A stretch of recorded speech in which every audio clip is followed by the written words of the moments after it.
Hey guys, it's Chris here. I just want to go over a video about the upcoming month of October.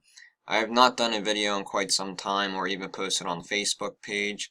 The weather hasn't been that active recently, but now that we're coming up on the season of winter, which of course is my favorite season because tracking winter storms is definitely one of my top hobbies of mine that I quite enjoy.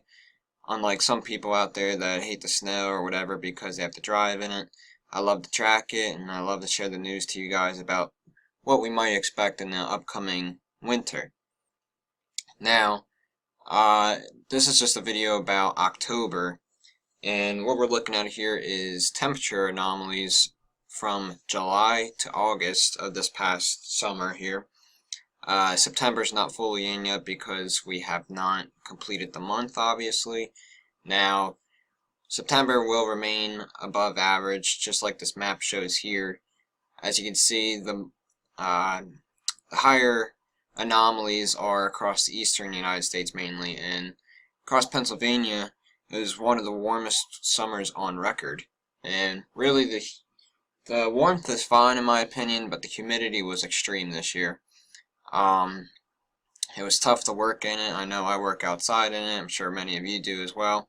And even indoors, it got pretty disgusting at my work. So, it's definitely going to be a relief for this fall to come, and I can't wait for the temperatures to actually respond to the autumn that begun today. So, now, does a warm summer correlate to a warm winter? Not exactly. Now, last winter was warm. That's because of the very strong El Nino that we had. That has transitioned into more of a neutral state right now, and is even heading into the La Nina stage, but it looks like it should remain neutral for this winter. So what does this mean for October? Unfortunately, it looks like it's going to be a warmer month. Now, what you do see here is a nice trough setting up over the central United States, and this is making its way towards the east. It's pushing east. Now, how I got this map is I took the years that I'm factoring in for this winter upcoming, 83, 95, 96, 66, 59, 2005, 2013, and put them all into one map. And this is the map that it produced. Now, we're not looking at absurd numbers here in terms of the heat, but it does look like October is going to be a little bit warmer than average. Now,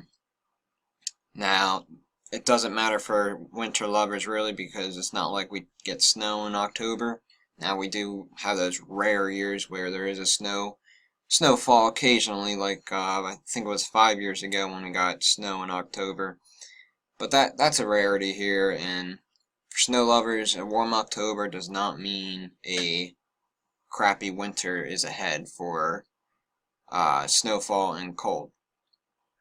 Now, the good news here is this summer has been very dry, and as we head into October, it's looking like we could get into some more of a I shouldn't say it's going to be really a rainy pattern, but maybe more potential shots at some precipitation.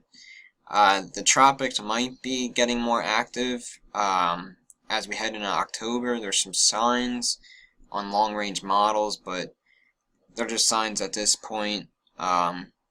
We did have Hermine that made it pretty close to affecting our area, but that stayed mainly in the southeastern states. Other than that, really, this summer and into part of meteorological fall here has not been on the active side. But as we head in October, there might be some more rainy days.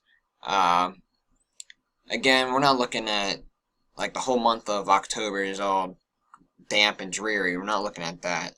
But it will affect areas that are still in the drought. So it's going to be more of a typical October, nothing too cold, a little bit warmer. There will be some rain shots. Now as we head into November, and December, those are the months that we start to, that this pool of cool air here is going to make its way eastward. And right now it's looking like a colder winter, especially colder than last year, but that's not saying much considering last year was a record-breaking warm year in terms of temperatures. But it is looking rather cold, similar to a few years ago in 2013, 2014, when we got very cold that year. That year was extremely cold. We had many days where we were struggling to get out of the teens for highs and lows in the single digits and even below zero at times. I don't know if it'll be that cold, but it will be similar to it. And snowfall wise right now, we're looking around an average year. I wouldn't expect any massive snowstorms, no 30-inch snowstorms, but we can get some nickel and dime events that really add up and should make for a winter's lover season. So, and for those that don't like the winter, this might not be the year for you in terms of the temperatures. Temperatures will be colder, like I said. But snowfall wise, if you just don't like winter because you hate driving in it, it won't be that big of a deal this year. But there will be multiple shots of some winter events this year, unlike last year. So it will be a more of a typical winter rather than the extremely warm temperature, and then for like a few days we get a massive blizzard. It's not going to be anything like that. It's just going to be your average winter for this area. I'm going to try to get more of these videos in as we head closer this season here, and I'll keep updated my Facebook page as much as I can, and hopefully the temperatures start to cool off a little bit here. Now, I know this is showing temperatures above normal for the October, but you got to remember October temperatures, the average itself is cooling off into the low 60s by this time. So temperatures in the 60s is not a big deal for October. Alright, I'll keep you guys updated. Hopefully I'll have another video out here in the upcoming week.